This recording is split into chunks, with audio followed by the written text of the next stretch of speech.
Boa noite. Veja no Jornal da Câmara de hoje. Em grande expediente, vereador Roberto Gabriel Tozon critica modelo de distritão. Porque os candidatos que já são conhecidos, né, que tem mais nome ou que tem até mais recursos, vão sair muito na frente dos candidatos que não tem, que estão começando agora. Pelo fato de que eles vão ter que percorrer da mesma forma que percorrem hoje o estado inteiro. Ele não vai representar o distrito A, B, C ou D, ou aquele lado do estado.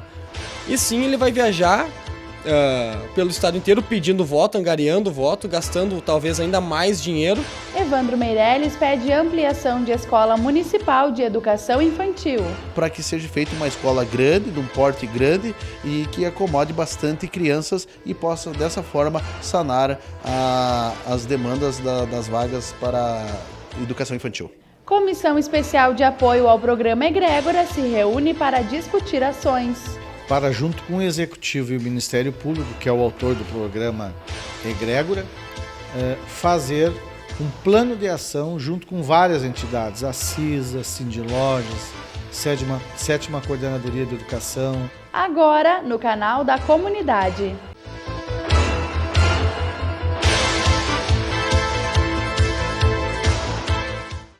A Câmara dos Deputados está debatendo a proposta de reforma política, que estabelece alterações no sistema eleitoral e cria um fundo com recursos públicos para bancar as campanhas dos candidatos. Em Passo Fundo, o assunto foi comentado pelo vereador Roberto Gabriel Tozon durante o grande expediente. O parlamentar utilizou o espaço de honra da sessão para esclarecer à comunidade sobre as mudanças estabelecidas pela proposta de emenda à Constituição que cria o Distritão até 2020. Depois disso, haverá uma união do sistema proporcional e do majoritário. Roberto Gabriel Tozon criticou a PEC que, na opinião dele, torna a política do país uma salada mista. É uma tentativa de agradar gregos e troianos e que, na verdade, acho que gera mais confusão. Você imagina as pessoas, os cidadãos, tendo que votar duas vezes, né? Então eu vou votar no meu candidato e votar no meu partido. E você pega a proposta do Distritão, é transformar os estados em grandes distritos. Nesse caso, no ano que vem, o Rio Grande do Sul será um grande distrito, onde os deputados, os candidatos a deputados mais votados vão ser eleitos, né? Mas de uma maneira totalmente infundada, sem isonomia. Porque os candidatos que já são conhecidos, né? Que tem mais nome ou que tem até mais recursos, vão sair muito na frente dos candidatos que não tem, que estão começando agora. Pelo fato de que eles vão ter que percorrer da mesma forma que percorrem hoje o estado inteiro. Ele não vai representar o distrito A, B, C ou D, ou aquele lado do estado. E sim, ele vai viajar pelo estado inteiro pedindo voto, angariando voto, gastando talvez ainda mais dinheiro do que se gasta hoje. E como eu falei, o jogo de cadeiras não vai acontecer. A PEC também prevê alterações no financiamento das campanhas eleitorais com dinheiro público por meio da criação de um fundo especial. O vereador Roberto Gabriel Tozon é contra a proposta, que deve consumir bilhões de reais todos os anos. Não existe dinheiro público, dinheiro do governo, se você for ver, é dinheiro nosso, como cidadão. A União, o Estado, os municípios tiram seus rendimentos através da nossa contribuição, do nosso imposto, né? E eu não acho justo, acho totalmente errado o cidadão estar financiando partido político e candidato a deputado, a vereador, enfim, ao que for, financiar a campanha dessa pessoa. Se ela quer concorrer, que seja com recursos próprios ou com doações de pessoas físicas aí, de maneira voluntária, né? Agora, você instituir isso embutido na sua tributação, na sua carga tributária, e repatriar, digamos assim, transferir, né, um dinheiro a fundo perdido para um fundo que vai financiar todos os partidos políticos, 3,6 bilhões de reais, é muito dinheiro, é jogar dinheiro no lixo, né? A gente não está em condições, o Brasil não tem condição de ficar financiando político enquanto a gente não tem escola, não tem educação, não tem saúde. Então eu sou totalmente contrário a qualquer tipo de financiamento público de campanha, pelo fato de que isso é tirado a força do cidadão, né? E distribuído de maneira também nem um pouco isonômica entre os partidos. Na visão do orador, A reforma política em tramitação vai contra os anseios da sociedade. Tozon ressalta que no mundo existem sistemas que funcionam de forma mais próxima à vontade coletiva. Atualmente, o distritão é usado apenas em países pouco democráticos. Basicamente, existem dois sistemas, eleitorais. O sistema proporcional, que é o que a gente adota, como eu falei, para vereador, para deputados no Brasil, e o sistema distrital, que é o majoritário, que é os mais eleitos, os mais votados, aliás, serão os eleitos. Porém, com uma ressalva, os municípios e os estados são divididos em distritos. Existem pré-eleições, ou seja, os vereadores, em caso de Passo Fundo, do bairro Boqueirão, por exemplo, tem 5 vereadores que se candidatam pelo bairro Boqueirão. O mais votado, caso exista só uma cadeira que vai representar aquele bairro, o mais votado desses naquele bairro vai representar aquele bairro e vai ter uma cadeira na Câmara de Vereadores.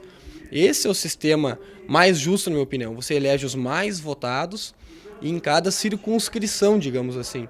Isso aproxima as pessoas, o eleitor, do candidato, façam que a fiscalização e a cobrança seja muito maior e, principalmente, façam que não tenha tanto gasto. Para valerem já em 2018, as regras precisam ser aprovadas até a primeira semana de outubro deste ano. Para isso, a PEC precisa do apoio mínimo de 308 dos 513 deputados em 2 votações. Caso passe pela Câmara, a reforma seguirá para a análise do Senado. E o vereador Evandro Meirelles fez uma nova indicação ao Executivo. Ele está solicitando a ampliação e reestruturação da EMEI José Antônio Falcão. O educandário fica localizado no bairro São Luís Gonzaga e hoje atende cerca de 140 crianças. Porém, para o parlamentar, esse número poderia ser ainda maior. Hoje, o que nos motiva a fazer essa indicação é a falta de vaga na educação infantil. E nós olhamos para o nosso bairro São Luís Gonzaga, um bairro grande, e ao lado da escola EMEI Falcão, nós temos um terreno com 2.600 metros quadrados. Uma área que foi doada justamente para esse tipo de situação que a comunidade precisa, que é a escola, que é a educação infantil para as crianças pequenas. Então nós trouxemos essa indicação, olhamos também o crescimento da nossa comunidade, da população está crescendo. Hoje temos lá o bairro Santa Maria 2, que já está totalmente lotado.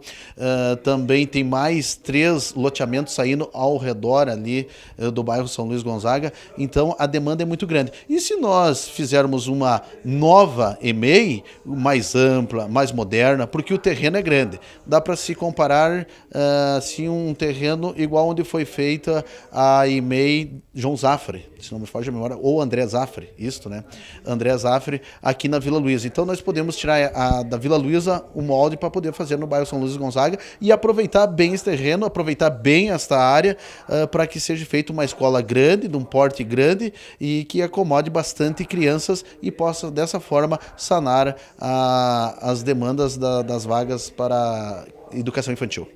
Em reunião nesta segunda-feira em Brasília, o prefeito Luciano Azevedo confirmou a liberação de recursos para a instalação de mais 10 academias ao ar livre no município. O investimento foi viabilizado por meio de emenda parlamentar do deputado João Derli. As obras, que devem começar já em setembro, estão previstas para os bairros São Luís Gonzaga, Santa Maria 2, Nonoai, Planaltina, Coabe e Vera Cruz. Além disso, serão instalados equipamentos também no Parque da Gare, na Praça Antonino Xavier e nos distritos de Bela Vista e de Bom Recreio. Agora o Jornal da Câmara faz um pequeno intervalo e retorna com mais notícias do Parlamento Municipal.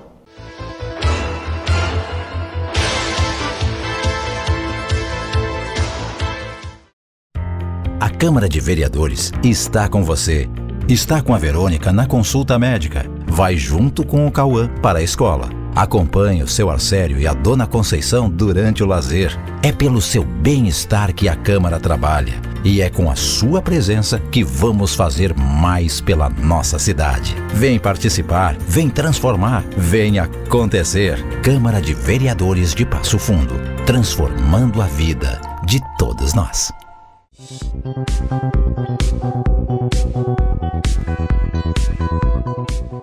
Cuidados que nós devemos ter com o uso do lençol térmico. O lençol térmico é um aparelho ligado à energia elétrica e, como tal, deve ter atenção redobrada. Precisamos ter o cuidado em não dormir com o lençol térmico, pois no meio da noite pode ocasionar de dormirmos por cima do lençol e ali ter um superaquecimento vindo a ter um curto-circuito e um início de incêndio. Também devemos ter o cuidado ao dobrar o lençol térmico, ele não pode ser dobrado e sim enrolado para guardar. Outro cuidado muito especial é a qualidade do seu lençol térmico. Ele deve ter o selo do Inmetro. Também o lençol térmico, ele deve ser utilizado de forma responsável, ou seja, o aquecimento logo após desligar da tomada e jamais dormir com ele ligado.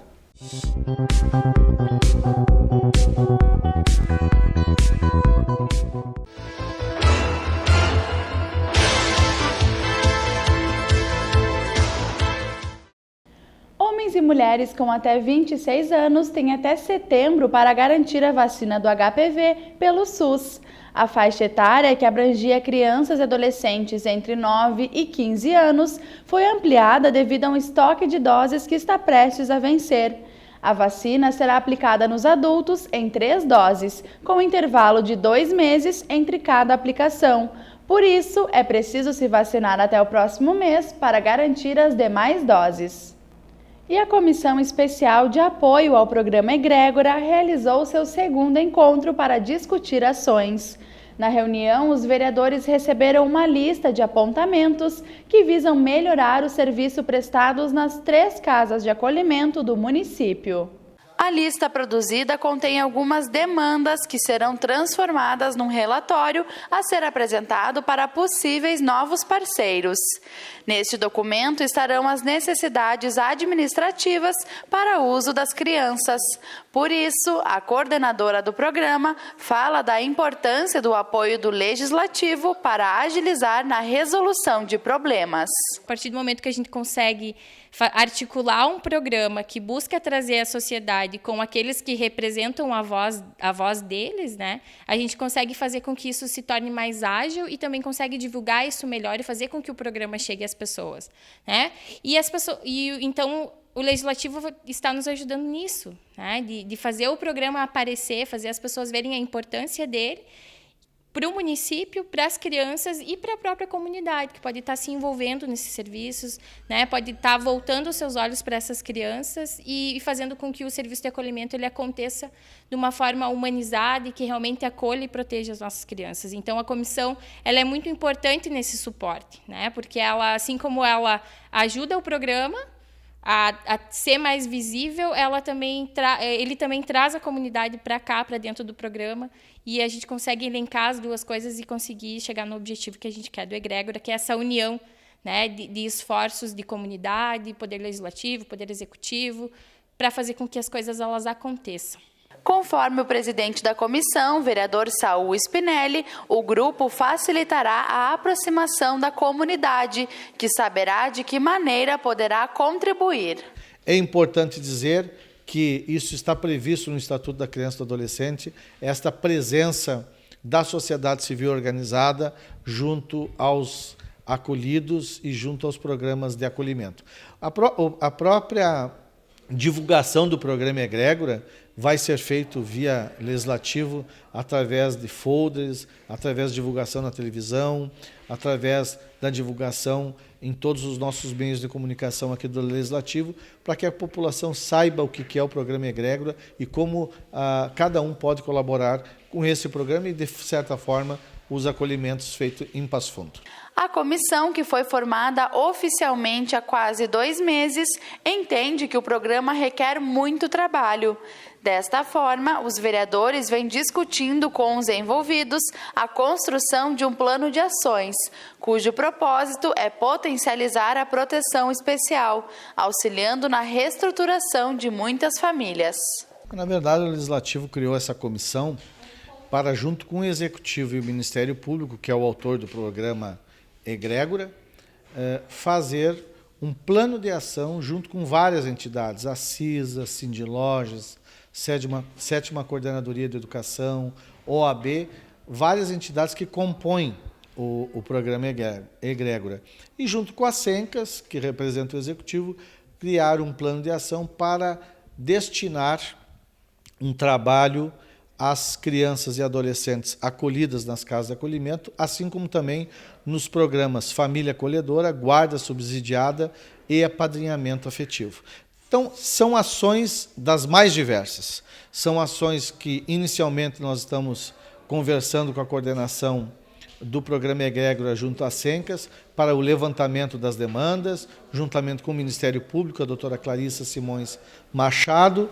Logo depois nós teremos algumas ações com entidades como a Universidade de Passo Fundo, empresas locais, para criar apoios permanentes, parcerias permanentes, tanto na questão de produtos, de serviços, como também na questão financeira, para suprir algumas demandas que nós temos para os nossos acolhidos. Esse apoio da comissão, né, como o vereador Saul falou, ele é muito importante, porque ele nos ajuda a agilizar essas necessidades, né? O município ele dá conta, né, de todas as demandas que as casas têm, mas por vezes a gente precisa agilizar isso, agilizar para que uma criança possa ser desacolhida, né, agilizar para que a gente consiga resolver e sanar aquela demanda de uma forma mais imediata e fazer com que a população possa participar disso, né?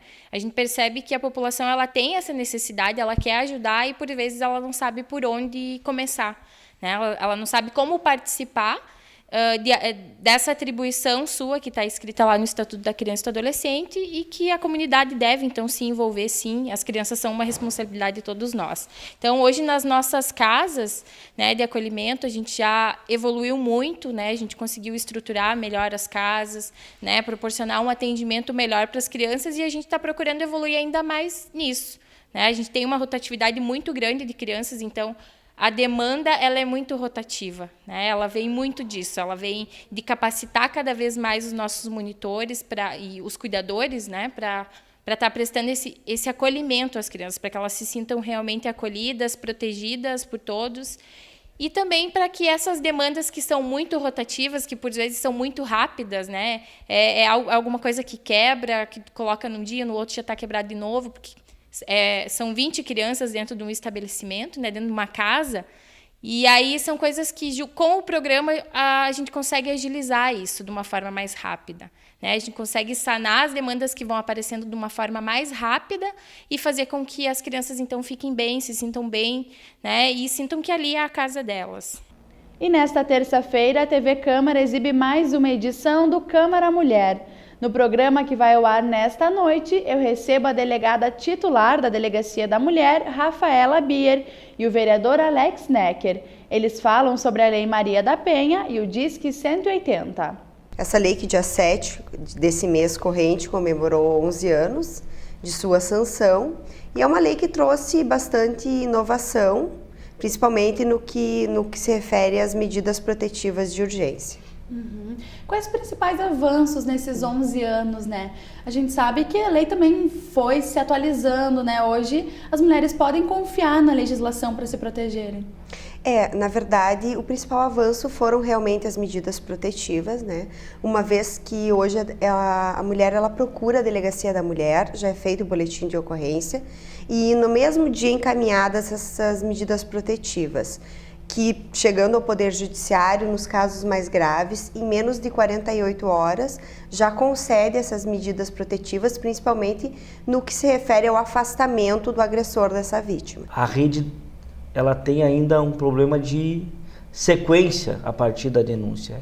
É um processo ainda um pouco demorado, desde o primeiro contato até chegar a se materializar numa ação que possa chegar para a delegacia ou para os órgãos competentes tomarem as medidas necessárias.